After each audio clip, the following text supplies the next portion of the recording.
ಓಂ ಗುರುಬ್ರಹ್ಮ ಗುರುವಿಷ್ಣು ಗುರುದೇವೋ ಮಹೇಶ್ವರ ಗುರು ಸಾಕ್ಷಾತ್ ಪರಬ್ರಹ್ಮ ತಸ್ಮೈ ಶ್ರೀ ಗುರುವೇ ನಮಃ. ಓಂ ತತ್ಸತ್. ಪರಬ್ರಹ್ಮನೇ ನಮಃ. ದತ್ತವಾಡ ಶ್ರೀ ಸದ್ಗುರು ಬಾಬಾ ಮಹಾರಾಜರವರ ಚರಿತಾಮೃತವು 1ನೇ ಅಧ್ಯಾಯ. ಸೂಚನೆ: ಬಸನಗೌಡನು ಪುತ್ರನಯಾಂ ಚಿಸಲದಕ್ಕಡವೇಶನೆಂಬುವ ಪೆಸರು ಪೆತ್ತಾ ಸ್ವಾಮಿ ಆಶೀರ್ವಾದವಂಗೈದ. ಬಹುವಾಚಕ ಮಹಾಶಯರೇ, ಮಹಾರಾಷ್ಟ್ರದಲ್ಲಿ ಕೊಲ್ಲಾಪುರ ಸಂಸ್ಥಾನಕ್ಕೊಳಪಟ್ಟ ಶಿರೋಳೆಂಬ ತಾಲೂಕಿಗೆ ಸೇರಿದ ದತ್ತವಾಡವೆಂಬ ಗ್ರಾಮವು ಶ್ರೀ ಕೋಟಿಲಿಂಗೇಶ್ವರ ಕ್ಷೇತ್ರಸ್ಥಾನವೆಂದು ಹೆಸರಾಂತಿದೆ. ಅಲ್ಲಿ ವೇದಗಂಗಾ, ದುಗ್ಧಗಂಗಾ ನದಿಗಳೆರಡೂ ಒಂದಾಗಿ ಹರಿಯುತ್ತವೆ. ವೇದಗಂಗಾ ಅಂದರೆ ಜ್ಞಾನವು, ದುಗ್ಧಗಂಗಾ ಅಂದರೆ ಅಮೃತವು. ಇವೆರಡೂ ಒಂದೇಯೇ. ಅಂದರೆ ಜ್ಞಾನವೇ ಅಮೃತ, ಅಮೃತವೇ ಜ್ಞಾನವೆಂಬ ಅಭೇದ ಭಾವವನ್ನು, ಶಿವಜೀವರೇಕತ್ವ ಜ್ಞಾನಾನುಭವವನ್ನು ಸೂಚಿಸುವುದಕ್ಕಾಗಿ ಅಲ್ಲಿ ವೇದಗಂಗೆಯೂ ದುಗ್ಧಗಂಗೆಯೂ ಏಕಾತ್ಮ ಭಾವದಿಂದ ದೇಹವೆಂಬ ದತ್ತಪುರ ಕ್ಷೇತ್ರದಲ್ಲಿರುವ ಶ್ರೀ ಗುರು ಬಾಬಾ ರೂಪ ಆತ್ಮನೆಂಬ ಶ್ರೀ ಕೋಟಿಲಿಂಗೇಶ್ವರ ದೇವನಿಗೆ ಬಲಗಡೆಯಿಂದ ಪ್ರದಕ್ಷಿಣೆ ಹಾಕಿ ಮುಂದೆ ಕೃಷ್ಣಾ ನದಿ ಎಂಬ ಪರಮಾತ್ಮನಲ್ಲಿ ಸಂಗಮವಾಗಿ ಪರಿಶೋಭಿಸುತ್ತದೆ. ಅಲ್ಲಿ ಅನೇಕ ದೇವಾಲಯಗಳು, ವೀರಮಹೇಶ್ವರರ ಮಠಗಳು ಶೋಭಿಸುತ್ತಿವೆ. ಆ ದತ್ತವಾಡವು ಮರಾಠಿ ಕನ್ನಡ ಭಾಷೆಗಳೆರಡೂ ಕಾಲೂರಿದ ಗಡಿನಾಡು ಮತ್ತು ಜ್ಞಾನದೇವ ಮುಂತಾದ ಸಂತರ ಸಂಪ್ರದಾಯವೂ ಬಸವಾದಿ ಶರಣರ ಸಂಪ್ರದಾಯವೂ ಸಂಗಮವಾದ ಪುಣ್ಯಕ್ಷೇತ್ರವಾಗಿದೆ. ಆ ಪುರದಲ್ಲಿ ದತ್ತನು ನೆಲೆಗೊಂಡಿರುವುದರಿಂದ ದತ್ತವಾಡವೆಂಬ ಅನ್ವರ್ಥಕ ನಾಮಧೇಯವೂ ಬಂದಿರುತ್ತದೆ. ಇಂಥ ಕ್ಷೇತ್ರ ವರ್ಣನೆಯು ಎಷ್ಟು ಮಾಡಿದರೂ ತೀರಲಾರದು. ಆ ಪುರಕ್ಕೆ ಗೌಡರು ವೀರಶೈವ ಮತಸ್ಥರೂ ಗುಮ್ಮತಗೌಡನೆಂಬ ಮನೆತನಸ್ಥರೂ ಆದ ಬಸನಗೌಡ ಪಾಟೀಲರೆಂಬ ಒಬ್ಬ ಮಹನೀಯರಿದ್ದರು. ಅವರು ವೀರಶೈವ ಮತಸ್ಥರಾಗಿದ್ದರು. ಅತ್ತ ಸಾಧು ಸಂತರು, ಇತ್ತ ಭಕ್ತ ಮಹೇಶ್ವರರನ್ನು ಒಂದೇ ಭಾವದಿಂದ ಉಪಚರಿಸುತ್ತಾ ಅವರಿಗೆ ಭಕ್ತರಾಗಿ ವರ್ತಿಸುತ್ತಿದ್ದರು. ಇಕ್ಕೆಡೆಗೆ ಬೆಳಕನ್ನು ಬೀರುವ ಅಡ್ಡಗೋಡೆಯ ದೀಪದಂತೆ ಶರಣರನ್ನು ಸಂತರನ್ನು ಒಂದೇ ಮನಸ್ಸಿನಿಂದ ಸನ್ಮಾನಿಸುತ್ತಿದ್ದರು. ಇದನ್ನು ಕಂಡು ಕಮಲವಿದ್ದೆಡೆಗೆ ಭೃಂಗಗಳು ತಾವಾಗಿಯೇ ಬರುವಂತೆ ಇವರಿದ್ದೆಡೆಗೆ ಅತಿಥಿಗಳಾಗಿ ಶರಣರು ಸಂತರು ತಾವಾಗಿಯೇ ಬರುತ್ತಿದ್ದರು. ಬಸನಗೌಡರು ಹಾಗೆ ಮನೆಗೈದು ಮಹನೀಯರಿಗೆ ಸಂತೋಷದಿಂದ ಸ್ವಾಗತವಿತ್ತು ಅತ್ಯಾದರ ಬುದ್ಧಿಯಿಂದ ತ್ರಿಕರಣಪೂರ್ವಕ ಸೇವೆಯನ್ನು ಸಲ್ಲಿಸುತ್ತಿದ್ದರು. ಈ ಬಸನಗೌಡರಿಗೆ ಬಾಳಮ್ಮನೆಂಬ ಧರ್ಮಪತ್ನಿಯು, ಸಾವಿತ್ರಿ, ಅನಸೂಯೆ ಮುಂತಾದ ಪತಿವ್ರತೆಯರ ಪಂಕ್ತಿಗೆ ಸೇರತಕ್ಕವಳಾಗಿದ್ದಳು. ಬಾಳಮ್ಮನು ಸಹ ತನ್ನ ಪತಿಯಂತೆ ಮನೆಗೈದ ಅತಿಥಿಗಳನ್ನು ಊಟೋಪಚಾರಗಳಿಂದ ತೃಪ್ತಿಪಡಿಸುವುದರಲ್ಲಿ ದಕ್ಷಳಾಗಿದ್ದಳು. ಈ ಪವಿತ್ರ ದಂಪತಿಗಳ ಸಂಸಾರದ ರಥವು ಸನ್ಮಾರ್ಗದಲ್ಲಿ ನಡೆದಿತ್ತೆಂದು ವಾಚಕರಿಗೆ ಬೇರೆ ಹೇಳಬೇಕಾದ್ದಿಲ್ಲ. ಅಂದರೆ ಈ ದಂಪತಿಗಳು ಅತಿಥಿಗಳಲ್ಲಿ ನೆಂಟರಾಗಿಯೂ, ಸತ್ಪುರುಷರಲ್ಲಿ ಭಂಟರಾಗಿಯೂ, ದುರ್ಮಾರ್ಗದಲ್ಲಿ ಕುಂಟರಾಗಿಯೂ ಇದ್ದರು. ಇವರಿಗೆ ಸಕಲ ಐಶ್ವರ್ಯಗಳಿದ್ದರೂ ಪುತ್ರ ಐಶ್ವರ್ಯವೊಂದು ಮಾತ್ರ ಕೊರತೆಯಾಗಿದ್ದು. ಇವರು ಸದಾ ಸಂತೋಷಿಗಳಾಗಿದ್ದರೂ ಸಂತಾನವಿಲ್ಲದ ಚಿಂತೆ ಮಾತ್ರ ಚಿತೆಯಂತೆ ಅಂತಃಕರಣವನ್ನು ದಹಿಸುತ್ತಿತ್ತು.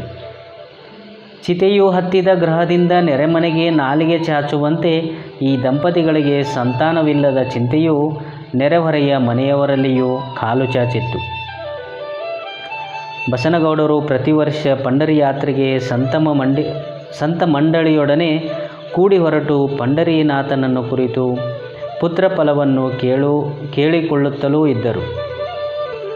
ಮತ್ತು ಗೋಕಾಕ್ ತಾಲೂಕಿನಲ್ಲಿರುವ ಅಂಕಲಗಿ ಎಂಬ ಪುಣ್ಯ ಪ್ರದೇಶದಲ್ಲಿ ನೆಲೆಸಿರುವ ಅಡವಿ ಸಿದ್ದೇಶ್ವರನ ಮಹೋತ್ಸವಕ್ಕೆ ಪ್ರತಿ ಅಮಾವಾಸ್ಯೆಯೂ ಭಕ್ತಿಪೂರ್ವಕದಿಂದ ಹೋಗುತ್ತಿದ್ದರು.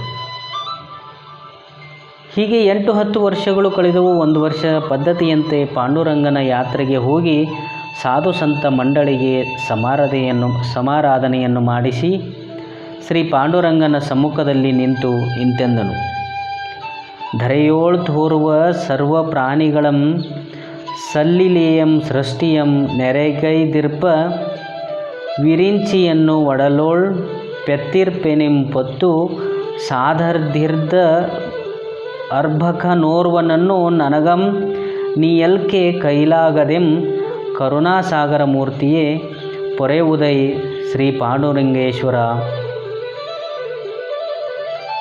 ಚರಾಚರಾತ್ಮಕವಾದ ಸರ್ವ ಪ್ರಪಂಚವನ್ನು ಸೃಷ್ಟಿಸಿದ ಚತುರಾನನನ್ನೇ ಗರ್ಭದಿಂದ ಪಡೆದ ನಿನಗೆ ನನಗೊಬ್ಬ ಮಗನನ್ನು ಕೊಡಲು ನಿನ್ನಿಂದಾಗದಿರುವುದೇ? ಹೇ ಪಾಂಡುರಂಗ, ಇಂದಿಗೆ 10 ವರ್ಷಗಳಿಂದಲೂ ಬೇಡಿಕೊಂಡಾಗ್ಯೂ ನಿನಗೆ ನನ್ನ ಮೇಲೆ ದಯ ಉಂಟಾಗದೇಕೆ? ನನ್ನ ಪ್ರಾರ್ಥನೆಯನ್ನು ನೀನು ಅಂಗೀಕರಿಸದಿದ್ದರೆ ನಿನಗಿರುವ ಭಕ್ತಾಭೀಷ್ಟ ಫಲಪ್ರದಾಯಕನೆಂಬ ಬಿರುದು ಉಳಿಯಲಾರದು. ನನ್ನ ಚಿಂತೆಯು ನಿನಗೆ ಸಂತೋಷದಾಯಕವಾಗಿರುವುದೇ? ನನ್ನ ಪ್ರಲಾಪವು ನಿನಗೆ ವಿಲಾಸವಾಗಿರುವುದೇ? ಹೇ ಪಾಂಡುರಂಗ, ಕರುಣಾ ಸಮುದ್ರನಾದ ನೀನು ನನ್ನ ಬೇಡಿಕೆಯನ್ನು ಬರಡು ಮಾಡಬೇಡ ಎಂದು ನುಡಿದು ಸಾಷ್ಟಾಂಗ ನಮಸ್ಕಾರವನ್ನು ಮಾಡಿ ತನ್ನ ಗ್ರಾಮಕ್ಕೆ ಹಿಂತಿರುಗಿದನು. ಬಸನಗೌಡನ ಭಕ್ತಿಗೂ ಬಾಳಮ್ಮನ ಅತಿಥಿ ಸೇವಾಸಕ್ತಿಗೂ ಶ್ರೀ ಪಾಂಡುರಂಗನು ಮೆಚ್ಚಿ ಒಂದು ದಿವಸ ಬಸನಗೌಡನ ಸ್ವಪ್ನದಲ್ಲಿ ದರ್ಶನವಿತ್ತು. ಎಲೆ ಭಕ್ತನಾದ ಬಸನಗೌಡನೇ, ನಿನ್ನ ಮನಸ್ಸಿನ ಬಯಕೆಯು ಈಡೇರಬೇಕಾದರೆ ಅಂಕಲಗಿ ಮಠದ ಅಡವಿ ಸ್ವಾಮಿಗಳಿಗೆ ಶರಣಾಗು. ಆ ಮಹಾತ್ಮರ ಆಶೀರ್ವಾದದಿಂದ ನನಗೆ ಸತ್ಪುತ್ರನು ಸಂಜನಿಸುವನು ಎಂದು ಹೇಳಿಯೇ ಅದೃಶ್ಯನಾದನು. ಬಸನಗೌಡನು ಆ ಸ್ವಪ್ನಸ್ಥ ಪಾಂಡುರಂಗನನ್ನು ಆತನು ಹೇಳಿದ ವೃತ್ತಾಂತವನ್ನು ಮತ್ತು ಆತನು ಅದೃಶ್ಯನಾದದ್ದನ್ನು ಆ ದಿನ ಪ್ರಾತಃ ಕಾಲದಲ್ಲಿ ಪತ್ನಿಯಾದ ಬಾಳಮ್ಮನ ಮುಂದೆ ತಿಳಿಸಿದನು. ಮತ್ತು ನಾನು ಅಂಕಲಗಿ ಅಡವಿ ಸ್ವಾಮಿಗಳ ಸಂದರ್ಶನಕ್ಕೆ ಹೊರಡುತ್ತೇನೆಂಬುದನ್ನು ತಿಳಿಸಿದನು. ಬಾಳಮ್ಮನ ಪತಿಯು ನುಡಿದ ಮಾತುಗಳನ್ನು ಕೇಳಿ ಆಶ್ಚರ್ಯಾನಂದದೊಡನೆ ಹಸನ್ಮುಖಳಾಗಿ ಇಂತೆಂದಳು. ಮಕ್ಕಳು ಮಕ್ಕಳೆಂದು ಬಿಕ್ಕಿ ಬಿಕ್ಕಿ ಅಳುವವನಿಗೆ ಮುಕ್ಕಣ್ಣನ ಸ್ವರೂಪನಾದ ಅಡವಿ ಸ್ವಾಮಿಗಳಿದ್ದಕ್ಕೆಂದು ಹೇಳಿದ ಆ ಪಾಂಡುರಂಗನ ಉದ್ದೇಶವು ಬೇರೆ ಇದ್ದಂತೆ ತೋರುತ್ತದೆ. ಏಕೆಂದರೆ ನಾವು ವೀರಶೈವ ಮತದವರಾಗಿದ್ದೇವೆ.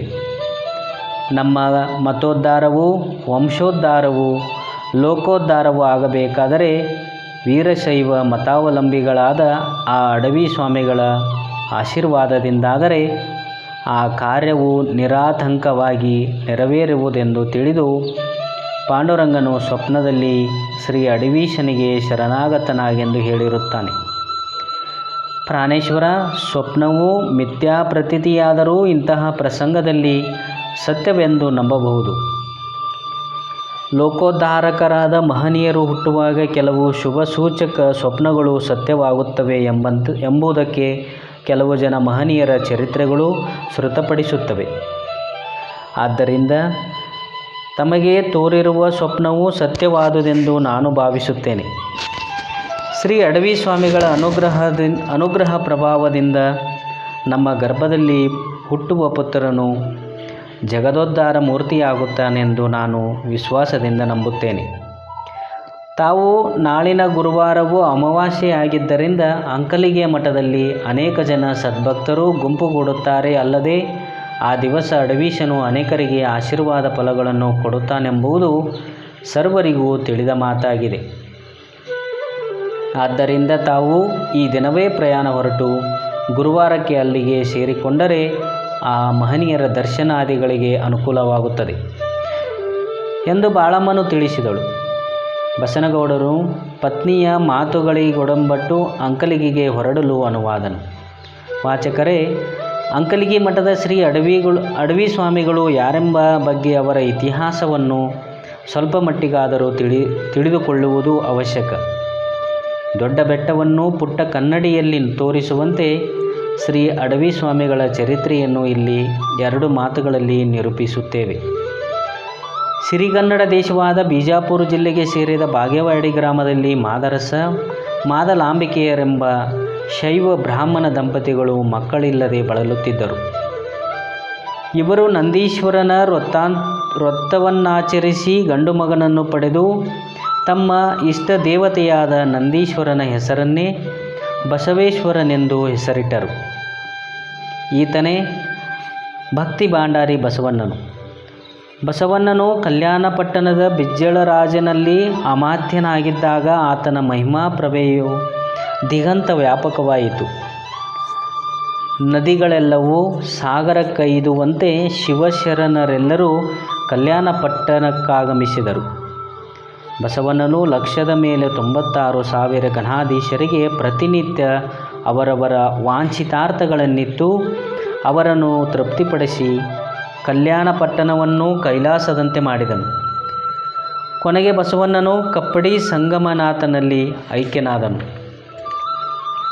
ಚನ್ನಬಸವಣ್ಣನವರೇ ಮುಂತಾದ ಪ್ರಮಥ ಪುಂಗವರು ಉಳುವಿಗೆ ಹೊರಡುವಾಗ ಬಸವೇಶನ ದಾಸೋಹದಲ್ಲಿ ಜಂಗಮರಿಗೆ ತಾಂಬೂಲ ಕೊಡುವ ಕಾಯಕದಯ್ಯನಾದ ರೇಚಯ್ಯಾಭಿಧಾನ ಪ್ರಮಥನನ್ನು ಕಂಡು ಚನ್ನಬಸವಣ್ಣನಿಂತೆನ್ನನು. ರೇಚಯ್ಯನವರೇ, ನಮ್ಮೊಡನೆ ನೀನು ಈಗಲೇ ಉಳುವಿಗೆ ಪ್ರಯಾಣ ಬೆಳೆಸಬೇಡ. ನೀನು ಇಲ್ಲಿಯೇ ಇದ್ದು ಬಸವ ಸಂಪ್ರದಾಯವನ್ನು ಸಾಗಿಸುತ್ತಾ ನಮ್ಮೆಲ್ಲರ ಕಾಯಕವನ್ನು ನಡೆಸುತ್ತಲಿರು. ಇನ್ನು ನಿನ್ನಿಂದ 700 ಸಂವತ್ಸರಗಳವರೆಗೆ ಅನೇಕ ಭಕ್ತದೀನಗಳನ್ನುದ್ಧಾರ ಮಾಡುವುದಿದೆ ಎಂದು ಆಜ್ಞೆಯನ್ನಿತ್ತು ಆಶೀರ್ವದಿಸಿದನು. ಅದಕ್ಕೆ ರೇಚಯ್ಯನು ಶಿವಶರಣರ ವಚನಕ್ಕೆ ಪ್ರತ್ಯುತ್ತರವನ್ನು ಕೊಡದೆ ಚನ್ನಬಸವಣ್ಣನ ಆಜ್ಞೆಯಂತೆ ಒಪ್ಪಿಕೊಂಡನು. ಅನಂತರ ಚನ್ನಬಸವಣ್ಣ ಮುಂತಾದ ಪ್ರಮಥರೆಲ್ಲರೂ ಉಳುವಿಗೆ ತೆರಳಿದರು. ಇತ್ತ ರೇಚಯ್ಯನು ಭರತಖಂಡವನ್ನೆಲ್ಲ ತಿರುಗಿ ಕೊನೆಗೆ ಕಾಶಿಯಲ್ಲಿರುವ ಅನ್ನಪೂರ್ಣ ದೇವಾಲಯದಲ್ಲಿ ಪ್ರವೇಶಿಸಿ ನಮಸ್ಕರಿಸಿ ನಿಲ್ಲಲು ಅನ್ನಪೂರ್ಣಾದೇವಿಯು ಪ್ರತ್ಯಕ್ಷಳಾಗಿ, ಎಲೆ ಪುಣ್ಯಾತ್ಮನೇ, ನಿನ್ನ ಪುಣ್ಯಪ್ರದವಾದ ದಾಸೋಹದಲ್ಲಿ ನಾನೇ ನೆಲೆಗೊಂಡು ನಿನ್ನ ಇಷ್ಟಾರ್ಥವನ್ನೀಡೇರಿಸುತ್ತೇನೆಂದು ಆಶೀರ್ವಾದವಿತ್ತಳು. ಆ ಆಶೀರ್ವಾದವನ್ನು ಪಡೆದು ತನ್ನ ಪೂರ್ವ ಸ್ಥಳವಾದ ಅಂಕಲಿಗೆಯ ಅಡವಿಯಲ್ಲಿ ಬಂದು ನೆಲೆಸಿದರು. ಆ ಅಡವಿಯಲ್ಲಿರುವ ಸಿದ್ದೇಶ್ವರನ ದೇವಾಲಯದಲ್ಲಿಯೇ ಇವರು ಇರುತ್ತಿದ್ದರಿಂದ ಇವರಿಗೆ ಅಡವಿ ಸ್ವಾಮಿಗಳೆಂಬ ಹೆಸರು ಬಂದಿದೆ. ಅಲ್ಲಿ ಮಠವನ್ನು ಸ್ಥಾಪಿಸಿ ಯಥಾಪ್ರಕಾರ ದಾಸೋಹವನ್ನು ಪ್ರಾರಂಭಿಸಿ ಭಕ್ತರ ಇಷ್ಟಾರ್ಥಗಳನ್ನು ಸಲ್ಲಿಸುತ್ತಾ ಜಗದ್ವಿಖ್ಯಾತರೆನಿಸಿಕೊಂಡರು. ಇವರು 700 ವರ್ಷಗಳವರೆಗೆ ಜೀವಿಸಿದ ಮಹಾಪುರುಷರೆಂದು ಇವರ ಇತಿಹಾಸವು ಸಾರುತ್ತದೆ. ಇವರ ಪ್ರಭಾವವನ್ನು ಎಷ್ಟು ಬರೆದರೂ ತೀರದು. ಆದರೆ ಇಲ್ಲಿ ಪ್ರಸಂಗಕ್ಕನುಸರಿಸಿ 4 ಮಾತುಗಳಲ್ಲಿ ಅಡವಿ ಸ್ವಾಮಿಗಳ ಚರಿತ್ರೆಯನ್ನು ಹೇಳಲಾಯಿತು.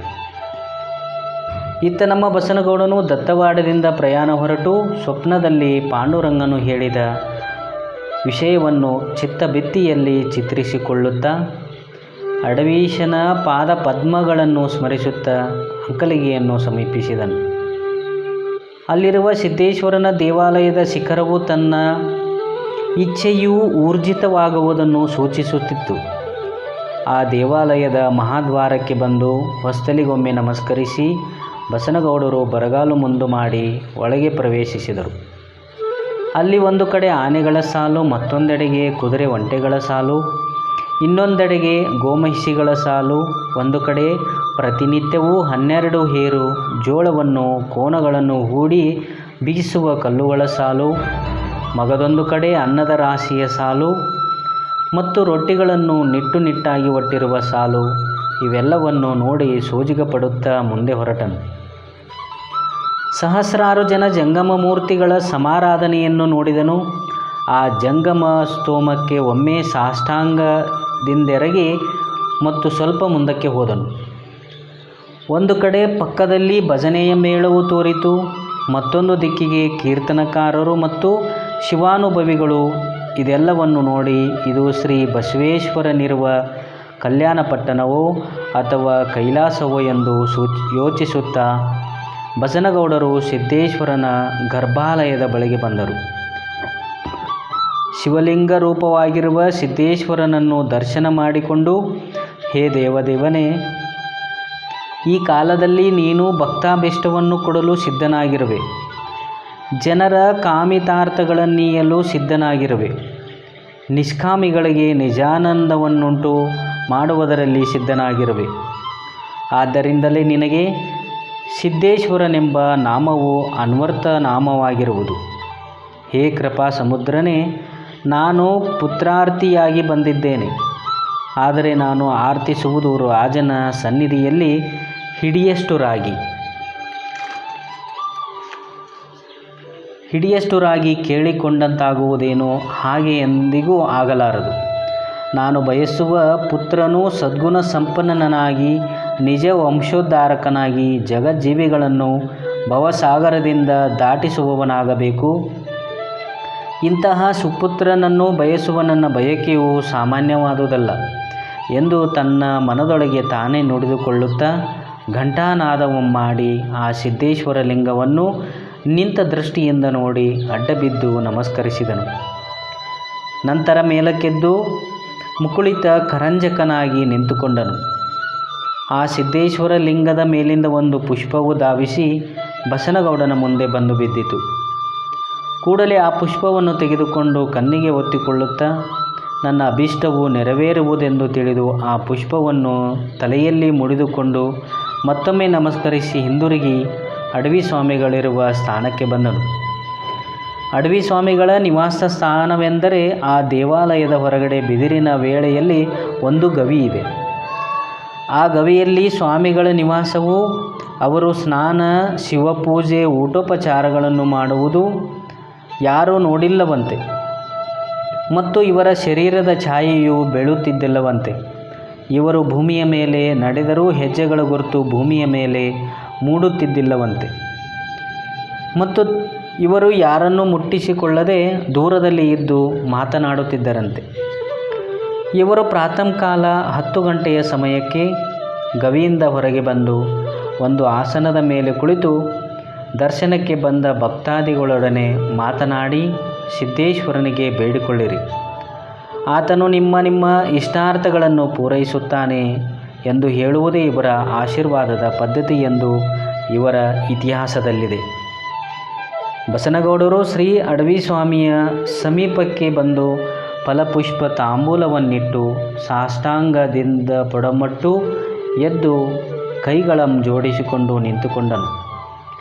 ಅಡವಿ ಸ್ವಾಮಿಗಳು ಬಸನಗೌಡರನ್ನು ಕುರಿತು, ಎಲೆ ಭಕ್ತನೇ, ನೀನು ಬಹು ವರ್ಷಗಳಿಂದ ಇಲ್ಲಿಗೆ ಬಂದು ಭಕ್ತಿಯಿಂದ ಸೇವೆಯನ್ನು ಮಾಡಿ ಶ್ರಮಪಟ್ಟಿರುವಿ. ಅದಕ್ಕಾಗಿ ನಿನ್ನ ಕೋರಿಕೆ ಏನಾದರೂ ಇದ್ದರೆ ತಿಳಿಸು ಎನ್ನಲು ಅದಕ್ಕೆ ಬಸನಗೌಡರು ಸಗದ್ಗತಿತ ಕಂಠರಾಗಿ, ಸ್ವಾಮಿ, ನಮ್ಮ ವಂಶೋದ್ಧಾರ ಜಗದೋದ್ಧಾರ ಮಾಡುವ ಯೋಗ್ಯತೆಯುಳ್ಳ ಸತ್ಪುತ್ರನು ನಮಗುಂಟಾಗುವಂತೆ ಆಶೀರ್ವದಿಸಿ ನನ್ನನ್ನು ಕೃತಾರ್ಥನನ್ನಾಗಿ ಮಾಡಬೇಕು. ತಮ್ಮ ಕೃಪಾದೃಷ್ಟಿಗೆ ಅಸಾಧ್ಯವಾದುದು ಇಲ್ಲವೆಂದು ನಾನು ನೆರೆ ನಂಬಿರುವೆನು ಎಂದು ದೀನವಾಣಿಯಿಂದ ನುಡಿದು ಮತ್ತೊಮ್ಮೆ ನಮಸ್ಕರಿಸಿದನು. ಶ್ರೀ ಅಡವಿ ಸ್ವಾಮಿಗಳು ಬಸನಗೌಡನನ್ನು ಒಂದೇ ನೋಟದಿಂದ ನೋಡಿ, ಪಾಂಡುರಂಗನಾದ ವಿಠಲನು ನಿನ್ನ ಇಷ್ಟಾರ್ಥವನ್ನು ಪೂರೈಸುವುದಕ್ಕೆ ನನ್ನನ್ನು ತೋರಿಸಿದನೇ ಎಂದರು. ಇಷ್ಟೆಂದ ಕೂಡಲೇ ಬಸನಗೌಡನು ನಡುಗುತ್ತಾ, ಹೌದು ಬುದ್ಧಿ, ನಾನು ಪಂಢರಪುರದ ವಿಠಲನಿಗೆ ನಡೆದುಕೊಳ್ಳುತ್ತಿದ್ದೆನು. ನಿನ್ನೆ ಸೋಮವಾರ ನನ್ನ ಸ್ವಪ್ನದಲ್ಲಿ ಪಾಂಡುರಂಗನು ದರ್ಶನವಿತ್ತು. ಶ್ರೀ ಅಡವಿ ಸ್ವಾಮಿಗಳಿಗೆ ಶರಣಾಗತನಾಗು, ಅವರ ಅನುಗ್ರಹದಿಂದ ನಿನಗೆ ಸತ್ಪುತ್ರನು ಸಂಜಾತನಾಗುತ್ತಾನೆಂದು ಹೇಳಿ ತಮ್ಮ ಸನ್ನಿಧಿಗೆ ಕಳುಹಿಸಿರುತ್ತಾನೆ ಎಂದು ಭಯಪಡುತ್ತಾ ಯಥಾರ್ಥವಾದ ಸಂಗತಿಯನ್ನೇ ತಿಳಿಸಿದನು. ಆಗ ಅಡವಿ ಸ್ವಾಮಿಗಳು ಆಗಲಿ, ಈ ಬೂದಿ ಬಡಕನ ಕೈಯಲ್ಲೇನಿದೆ? ನಿನ್ನ ಇಷ್ಟಾರ್ಥವನ್ನು ಈಡೇರಿಸಲು ಸಿದ್ದೇಶ್ವರನು ಸಿದ್ಧನಾಗಿರುವನು. ಆತನು ನಿನ್ನ ಇಷ್ಟಾರ್ಥವನ್ನು ಪೂರೈಸುವನು. ಆಗಲಿ, ನಾನೇ ನಿಮ್ಮ ಮಗನಾಗಿ ಸಂಜನಿಸುವೆನೆಂದು ಪ್ರಸಾದವನ್ನು ಸೇವಿಸಿ ಹೋಗು ಎಂದು ಆಶೀರ್ವಾದ ಅಪ್ಪಣೆ ಕೊಟ್ಟರು. ಬಸನಗೌಡರು ಶ್ರೀ ಅಡವಿ ಸ್ವಾಮಿಗಳು ಮಾಡಿದ ಆಶೀರ್ವಾದ ಅಪ್ಪನೆಯ ಸುಧಾ ವಚನಗಳನ್ನು ಆಲಿಸಿ ದರಿದ್ರನಿಗೆ ನಿಧಿಯು ಪ್ರಾಪ್ತವಾದಂತೆ, ಕುರುಡನಿಗೆ ಕಣ್ಣು ಬಂದಂತೆ ಅತ್ಯಾನಂದವಾಯಿತು. ಅವರ ಅಪ್ಪನೆಯಂತೆ ಪುನಃ ಸಿದ್ದೇಶ್ವರನ ದೇವಾಲಯಕ್ಕೆ ಬಂದು ಭಕ್ತಿಯಿಂದ ಸಿದ್ದೇಶ್ವರನನ್ನು ಪೂಜಿಸಿ ಭಜಿಸಿ ವಂದಿಸಿದನು. ಶ್ರೀ ಅಡವಿ ಸ್ವಾಮಿಗಳು ಹೇಳಿದಂತೆ ಪ್ರಸಾದವನ್ನು ಸೇವಿಸಿ ಫಲಪ್ರಸಾದವನ್ನು ತೆಗೆದುಕೊಂಡು ಅಲ್ಲಿರುವ ಜಂಗಮ ತಂಡಕ್ಕೂ ಭಜನೆಯ ಮೇಳಕ್ಕೂ ಭಕ್ತರ ಗುಂಪಿಗೂ ಪ್ರತ್ಯೇಕವಾಗಿ ನಮಸ್ಕರಿಸಿ ಅಲ್ಲಿಂದ ತಮ್ಮ ಸ್ವಗ್ರಾಮವಾದ ದತ್ತವಾಡಕ್ಕೆ ಹಿಂದಿರುಗಿ ಅಡಿಗಡಿಗೂ ಶ್ರೀ ಸಿದ್ದೇಶ್ವರನ ಧ್ಯಾನ ಮಾಡುತ್ತಾ ಈ ಸಂಗತಿಯನ್ನು ತನ್ನ ಪತಿಗೆ ಹೇಳಿದರೆ ಎಷ್ಟು ಆನಂದ ಪಡುವಳು ಎಂದು ಬಗೆಯುತ್ತಾ ಬರುತ್ತಿದ್ದನು. ಎಂಬಲ್ಲಿಗೆ ಶ್ರೀ ಸದ್ಗುರು ಬಾಬಾ ಮಹಾರಾಜರವರ ಚರಿತಾಮೃತದಲ್ಲಿ ಬಸನಗೌಡರ ಅಭಿಷ್ಟದಂತೆ ಶ್ರೀ ಅಡವಿ ಸ್ವಾಮಿಗಳು ಸುಪುತ್ರ ಫಲವನ್ನು ಆಶೀರ್ವದಿಸಿದರೆಂಬ 1ನೇ ಅಧ್ಯಾಯವು ಮುಗಿದಿದು. ಜೈ ಜೈ ಶಿವನೋ ಪಾರ್ವತಿ ಪತಿ ಹರ ಹರ ಮಹಾದೇವ್.